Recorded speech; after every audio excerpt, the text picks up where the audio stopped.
അബു ഹാപ്പിയായി ഗായ്സ്.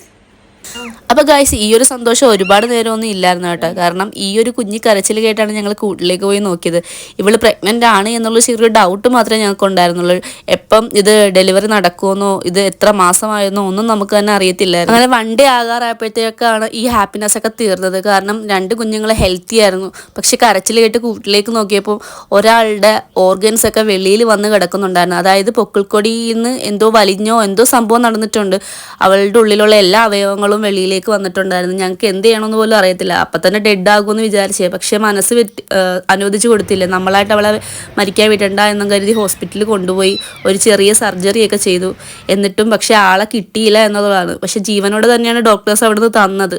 പിന്നെ പറഞ്ഞായിരുന്നു ഒരുപാട് നേരം നിൽക്കത്തില്ല എന്നുള്ളത്. ഒരു പൂച്ചക്കുഞ്ഞിന് വേണ്ടി ഇത്രയും ടൈം വേസ്റ്റ് ചെയ്യണമെന്ന് ചിന്തിക്കുന്ന ചിലർ കാണുമായിരിക്കും. പക്ഷേ എന്തോ ഒരു അറ്റാച്ച്മെൻ്റ് ആണ് ഒരു ദിവസമെങ്കിൽ ഒരു ദിവസം ഉണ്ടായിരുന്നപ്പോൾ ആ അമ്മ തള്ളി നീക്കുന്നതിൽ നിന്ന് നമുക്ക് എല്ലാം മനസ്സിലായി.